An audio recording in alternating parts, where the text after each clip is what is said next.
Shalimar Jewelry inaugural offer. Flat 9% VA on gold ornaments, 12,500 off on purchase of 1 kg silver.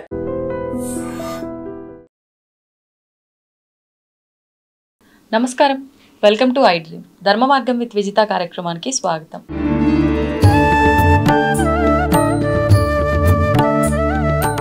నమస్కారం గురుగారు. గురుగారు, అమ్మవారికి సంబంధించి ముఖ్యంగా లలిత అమ్మవారికి సంబంధించిన యోగిని గణాలు ఏంటి, వాటి గురించి మాట్లాడుకుందాం. అమ్మవారి యోగిని గణాలు, అమ్మవారి దగ్గర ఉండే గణాలు 64 కోట్ల మంది దేవతలు. 64 కోట్లు. బాబా. ఈ 64 కోట్ల మంది దేవతలు కూడా ఒకేసారి లలితా సహస్రనామ స్తోత్రాన్ని కాశీలో ఆకాశవాణి రూపంలో పఠిస్తే భాస్కర్ రాయలు వారు రాసుకొని దానికి భాష్యాన్ని రచించారు. ఇప్పుడు అంటే సాక్షాత్తు దేవతలే అమ్మవారి ఆదేశం మేరకు వాళ్ళు పఠించారు. వసిన్యాది వాగ్దేవతలు, 64 కోట్ల మంది యోగిని గణాలు. అంటే గణాలు అంటే వీరంతా కూడా దేవతలే.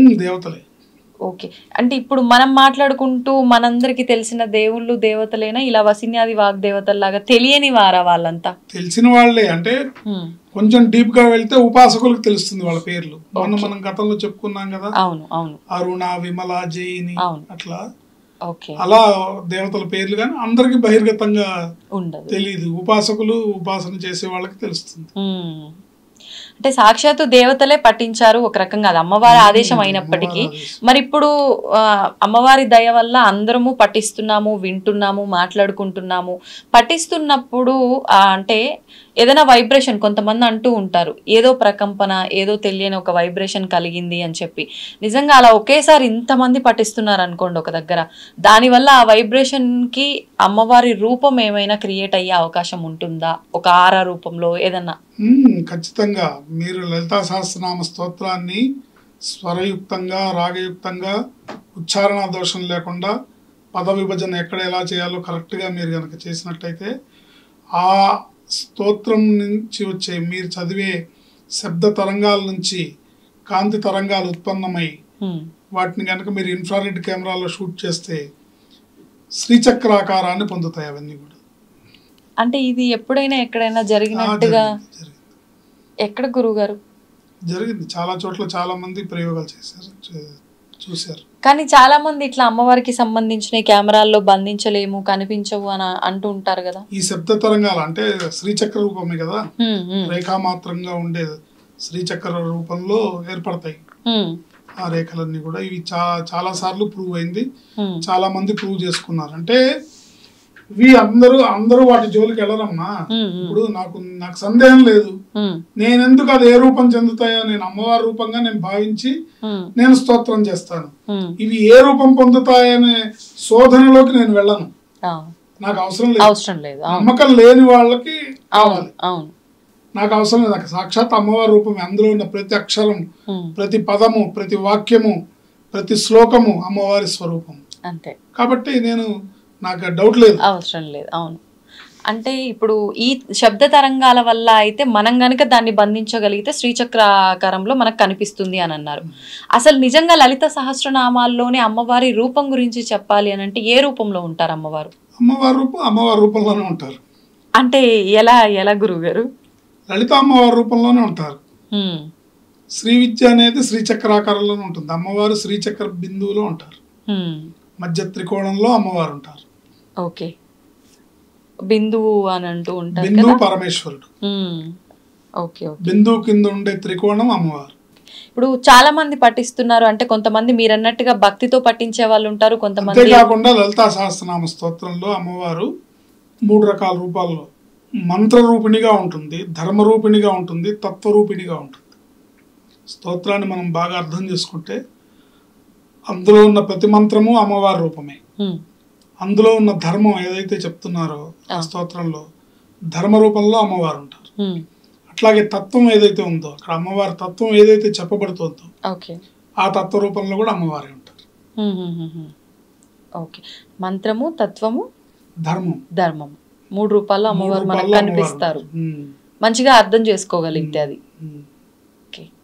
ఇప్పుడు చాలా మంది ఇప్పుడు పారాయణం చేస్తూ ఉన్నారు, కొంతమంది భక్తితో మీరన్నట్టు ఆ అనుభూతిని ఆస్వాదిస్తూ ఉంటారు, నిజంగా ఆ భక్తిని చూపిస్తూ ఉంటారు, కొంతమంది కోరికల కోసమే చేస్తూ ఉంటారు. అయితే రకరకాలుగా చేస్తూ ఉన్నప్పటికీ లలిత చేయటం వల్ల ఈ కామ్యాలు నెరవేరుతాయని, అమ్మవారి అనుగ్రహం ఉంటుందని రకరకాలుగా చెప్తూ ఉంటారు చెప్పేవాళ్ళు కూడా. జాతక దోషాలు, నక్షత్ర దోషాలు ఇలాంటివి కూడా చాలా మందిలో ఉంటూ ఉంటాయి, వాటి వల్ల చాలా సమస్యలు పడుతూ ఉంటారు. అటువంటి వారికి కూడా ప్రతిఫలం ఏమైనా ఉంటుందంటారా లలిత చేయటం వల్ల? తప్పకుండా ఉంటుందమ్మా. వాళ్ళకి లలితా సహస్రనామ స్తోత్రాన్ని పఠించడం వలన ఇహంలో మీకు కావాల్సిన మీ కామ్యాలన్నీ నెరవేరుతాయి, పరంలో అంతిమాన అమ్మవారి సన్నిధికి మనం చేరుకొని మోక్షాన్ని పొందుతాము. ఇందులో ఎటువంటి సందేహం లేదు. ప్రత్యేకించి ఎవరైనా నాకు జాతక పరంగా ఉండే దోషాలు చాలా ఉన్నాయి, రకరకాల గ్రహ బాధలు నేను అనుభవిస్తున్నాను, ఇలాంటి గ్రహ బాధల నుంచి నేను బయటపడాలి అనే వాళ్ళకి మటుకు ఒక శ్లోకం ఉంది. ఆ శ్లోకాన్ని నిరంతరం పారాయణ చేసుకోవడం వల్ల తప్పకుండా వాళ్ళకున్న ఎటువంటి గ్రహ దోషమైనా నివారింపబడుతుంది. భక్తి శ్రద్ధలతో అమ్మవారిని, శ్రద్ధా విశ్వాసాలతో అమ్మవారిని ఆరాధించాలి. భవదావ సుధావృష్టి పాపారణ్య దవానల దౌర్భాగ్యతూల వాతూల జరాధ్వాంతర విప్రభ భాగ్యాబ్ది చంద్రిక భక్త చిత్తకేకి ఘనాగన రోగ పర్వత దంబోళిర్ మృత్యుదారు కుఠారిక అనే ఈ 4 లైన్ల శ్లోకాన్ని, అంటే 2 మంత్రాలు ఇవి, 4 లైన్లు, వీటిని చదవడం వల్ల ఎటువంటి గ్రహదోషాలన్నా, అంటే చాలా మంది గ్రహదోషాలు ఉన్నప్పుడు గ్రహ శాంతులు చేసుకుంటారు, అదే ఉత్తమమైనది అన్నిటికన్నా. అయితే గ్రహదోషాలని పరిహారాలు చేసుకోవడం అనేది కొంత ఖర్చుతో కూడుకున్న పని కాబట్టి, అంటే అక్కడ గ్రహ శాంతులు జరగాలి, వాటికి దానాలు జరగాలి, వాటికి పరిహారాలు చేసుకోవాలి, కొంత ఖర్చుతో కూడుకున్న విషయం. ఇది అందరూ చేసుకోలేక బాధపడుతూ నాకు అమ్మవారి పాదాలను ఆశ్రయించడం తప్ప ఇంకేమీ తెలియదు అని గనక బాధపడుతూ ఉంటే వాళ్ళు ఈ శ్లోకాన్ని చేసుకోవడం ద్వారా అద్భుతమైన ఫలితాన్ని పొందొచ్చు. భవదావ సుధారుష్టి పాపారణ్య దవానల దౌర్భాగ్యతూల వాతూల జరాధ్వంతర విప్రభ భాగ్యాబ్ది చంద్రిక భక్త చిత్తకే ఘనాగన రోగ పర్వత దంబోళిర్ మృత్యుదారు కుఠారిక అనే ఈ శ్లోకాన్ని చదువుకోవడం ద్వారా మీ జాతకంలో ఉన్న సమస్త దోషాలు నివారింపబడి అమ్మవారి అనుగ్రహంతో మీరు వృద్ధిలోకి వస్తారు, అభ్యుదయంలోకి వస్తారని చెప్పచ్చు. ఇప్పుడు ఈ శ్లోకాన్ని ప్రత్యేకించి ఎటువంటి పరిస్థితుల్లో అయినా, ఎటువంటి సందర్భంలో అయినా చేసుకోవచ్చా? దీనికి కూడా నియమాలు ఏమైనా? అమ్మవారిని పూజించేటప్పుడు ఎప్పుడు కూడా నియమనిష్టత తప్పనిసరి. ముఖ్యంగా లలితా సహస్రనామ స్తోత్రాన్ని పఠించేటప్పుడు శుచి, శుభ్రత, నియమనిష్టలు అనేవి ఖచ్చితంగా పాటించి చేస్తే మీకు ఫలితం బాగుంటుంది. లేనట్టయితే ఊరికే చదువుకున్నట్టు అవుతుంది తప్ప ఉపయోగం ఉండదు. ఉపయోగం ఉండాలి, అమ్మవారి అనుగ్రహాన్ని పొందాలి అంటే మనం నియమనిష్టలు పాటించి తీరాల్సిందే. నియమనిష్టలు అంటే ఏంటంటే శుభ్రంగా స్నానం చేసి మంచి బట్టలు కట్టుకొని చదివితే సరిపోతుంది, అంతే. ఇంకా వేరే ఏం కావాలి? కొత్తగా ఇంకే నియమాలు ఏం అక్కర్లేదు, ప్రతినిత్యం చేసుకునేది. కాకపోతే బయట తిరిగి వచ్చిన బట్టలు కానీ, విడిచిన బట్టలు కానీ, లేకపోతే పక్క బట్టలు ముట్టుకొని కానీ, ఇంట్లో ఎట్లా పడితే అట్లా తిరిగి కానీ, లేకపోతే బాత్రూమ్కి వెళ్ళి వచ్చి కానీ, కొంచెం మనం కాన్షియస్గా అమ్మవారిని ఆరాధించేటప్పుడు అమ్మవారి దృష్టి ప్రసరణ మన మీద జరగాలి అంటే మనలో ఆ శుద్ధత అనేది ఉండాలి కదా, శుద్ధి ఉండాలి. కనుక అలా చేస్తే అమ్మవారి అనుగ్రహం పరిపూర్ణంగా లభిస్తుంది. గురుగారు, ఇప్పుడు లలిత సహస్రనామాలు, ఇప్పుడు ఈ నామం చదువుతున్నాము, ఎవరైనా అర్థం చెప్తే ఆహా ఇదా అనుకుంటున్నాం, అసలు ఏంటి లలిత సహస్రనామాల్లో ఉన్న నిజం ఏంటి? లలితా సహస్రనామ స్తోత్ర పారాయణ నిజమైనదిగా ఎలా అవుతుంది ఇలా అడగండి. లలితా సహస్రనామ నిజమైనదిగా ఎలా అవుతుంది అని అంటే అర్థం అవ్వదేమో అని. లలితా సహస్రనామ స్తోత్రం నిజమైనది, దాంట్లో డౌట్ ఏం లేదు. లలితా సహస్రనామ స్తోత్ర పారాయణ సాక్షాత్తు అమ్మవారి అనుగ్రహంతో వసిన్యాది వాగ్దేవతలు ప్రపంచానికి ఇచ్చారు. అయితే ఇది మరి సాక్షాత్ అమ్మవారు ఇచ్చిన స్తోత్రం అందరికీ ఫలిస్తుందా, అందరికీ అమ్మవారి అనుగ్రహం లభిస్తుందా అంటే ఎస్, ఖచ్చితంగా లభిస్తుంది. కానీ కండిషన్స్ అప్లై. ఒకవేళ ఈ పద్ధతిలో నేను చెప్పే పద్ధతిలో అమ్మవారి స్తోత్రాన్ని కనుక చేసినట్టయితే తప్పకుండా అమ్మవారి అనుగ్రహం లభిస్తుంది. దాంతో మీకు మీ మీ కామ్యార్థాలు ఏవైతే ఉన్నాయో, మీ కోరికలు ఏవైతే ఉన్నాయో, మీ అభీష్టాలు ఏవైతే ఉన్నాయో అవన్నీ కూడా నెరవేరుతాయి. ఒకటి, స్పష్టమైన ఉచ్చారణతో లలితా సహస్రనామ స్తోత్రాన్ని పారాయణ చేయాలి. 2, ఎక్కడా కూడా ఉచ్చారణా దోషాలు లేకుండా, తప్పులు లేకుండా పారాయణ చేయాలి. 3, హడావుడు పడుతూ గబగబా, అంటే నేను ఇవాళ 4-5 సార్లు చేయాలనుకున్నాను, నేను గబగబా పాఠాన్ని చదివినట్టుగా శ్రీమాత శ్రీ మహారాజ్ఞి శ్రీమత్ సింహాసనేశ్వరి చిదగ్నిగుణ సంభూత దేవకార్య సముద్రిత అట్లా కాకుండా, హడావిడి లేకుండా అర్ధస్ఫురణతో, అంటే అర్ధస్ఫురణ అంటే అక్కడ లైన్ మీరు చదివినప్పుడు ఆ సీన్ మీ మైండ్లో రావాలి, ఇది ఇక్కడ ఉన్నది అనే ఒక భావన అర్థం అవ్వాలి మనకు. అమ్మవారి రూపాన్ని వర్ణిస్తారు, అమ్మవారికి ఏ ఇష్టమైనవి వర్ణిస్తారు. శ్రీమాత శ్రీ మహారాజ్ఞి శ్రీమత్ సింహాసనేశ్వరి అన్నప్పుడు మరి ఆవిడ సింహాసనంలో కనపడాలి మనకి. మీరు నోటితో ఇక్కడ సింహాసనేశ్వరి అంటున్నారు, మీరు పక్కన ఎవరినో చూస్తున్నారంటే అది అప్పుడు నిజమైనది అవ్వదు. అయితే అప్పుడు మనం చదువుతున్నప్పుడు దాంట్లో అర్థం అంతా మనకు ముందే తెలిసి ఉండాలి, తెలిస్తే మనం అలా ఊహించుకోగలుగుతాం. సాధారణంగా రెగ్యులర్ గా చదువుతూ ఉంటే అమ్మవారు అర్థమవుతూ ఉంటుంది. శ్రీమత్ సింహాసనేశ్వరి, సింహాసనం అంటే అది అందరికి తెలుసు. శ్రీమత్ సింహాసనేశ్వరి అంటే దీంట్లో ఏమాత్రం కొంచెం తెలుగు తెలిసినా కూడా అర్థమవుతుంది కదా. ఏంటి అర్ధస్ఫురణతో ఆదరంగా, అంటే ఆర్తితో ఆదరంగా అమ్మవారు అక్కడ కూర్చుంది, నా మాటలు వింటోంది, నా స్తోత్రాన్ని వింటోంది అనే నమ్మకంతో కనుక మనం సంపూర్ణ విశ్వాసంతో ఈ స్తోత్రాన్ని పారాయణ చేస్తే ఇది 100కి 100 నిజమైన స్తోత్రం అవుతుంది. ఆ స్తోత్రం అమ్మవారికి చేరుతుంది, తద్వారా అమ్మవారి అనుగ్రహ ప్రసరణ మీ మీద జరుగుతుంది. మీరు చెప్పిందంతా బాగుంది, కానీ తెలిసో తెలియకో చదువుతున్నప్పుడు ఏవైనా ఉచ్చారణ లోపాలు గనక ఉన్నట్లయితే దానికి కూడా ఏదైనా పరిహారం అనేది ఉందా?